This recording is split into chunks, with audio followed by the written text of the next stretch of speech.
So, chop natin yung ham.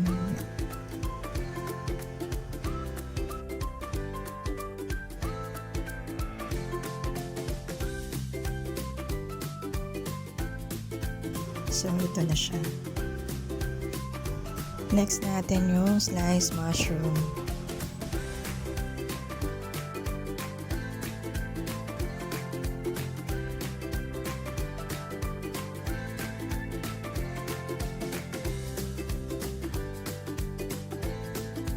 So, need natin ng pineapple. So, ham and mushroom.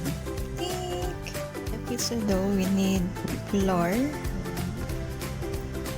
yeast,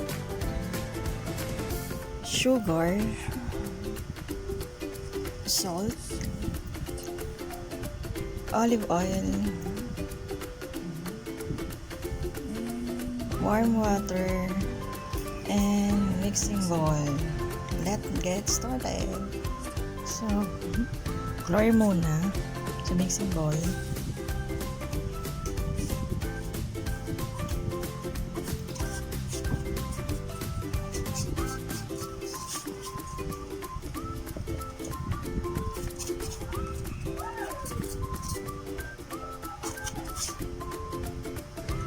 Next natin yung yeast.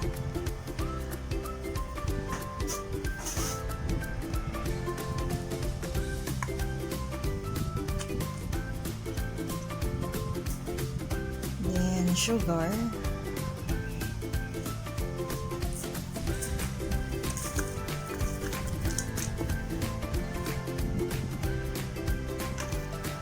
Salt.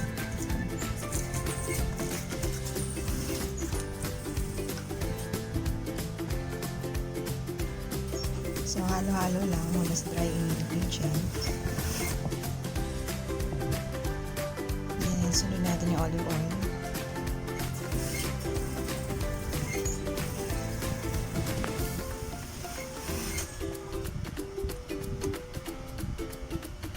Mix lang natin ulit. Halo-halo lang. Then, water. Ayan. So, by portion ng paglagay ng water. So, huwag nyo muna ibubuhos na.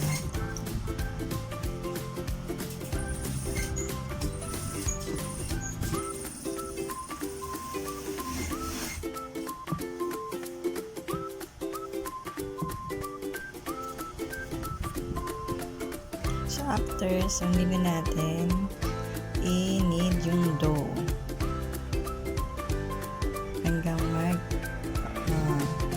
activated na yung yeast niya. So, masa-masa lang.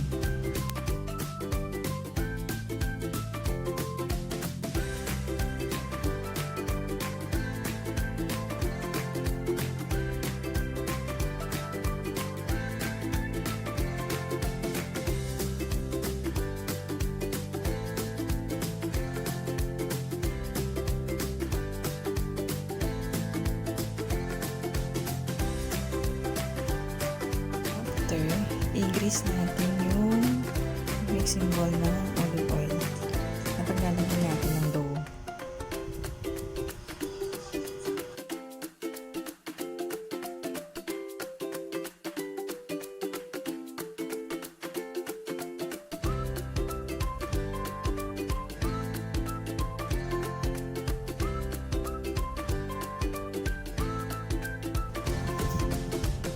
So, transfer na natin siya ulit dun sa mixing bowl na may olive oil. Yan. So, lagyan lang natin siya. Okay. Tapos, i-rest natin to for 1 hour. Para mag-expand pa, mag-double size pa yung dough natin. So, takpan natin. So, for isang oras na ako. After 1 hour, tanan! So, yan na siya. Nag-double size na yung dough.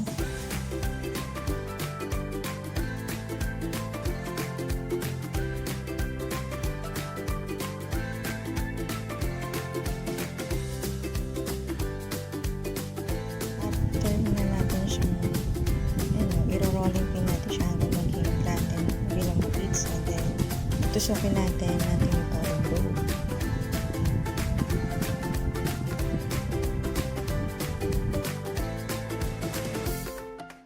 So after, lagyan na natin yung pizza sauce. So spread lang natin sa buong pizza.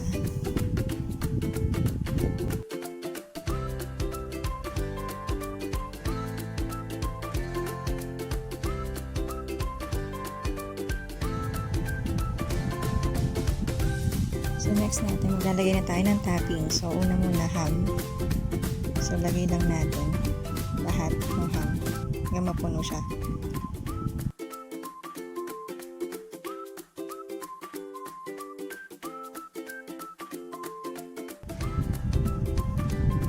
So yan, puno na siya. Then next natin yung mushroom. So lagyan lang natin siya ng mushroom. So sa palibot ng pizza.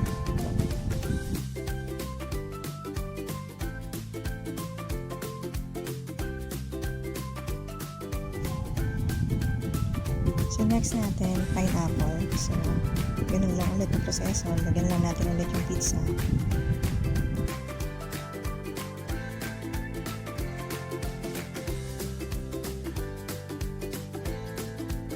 So next natin, lalagyan na tayo ng grated cheese. So lagyan lang natin siya.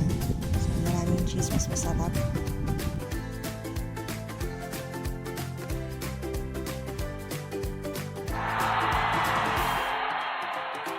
Ano siya sa oven. Lulutuin natin siya for 15 minutes. So after 15 minutes, ito na siya. So nakagawa ako ng 2 sets yan ng pizza. Ito na siya. Yummy. Sarap. Super crispy talaga.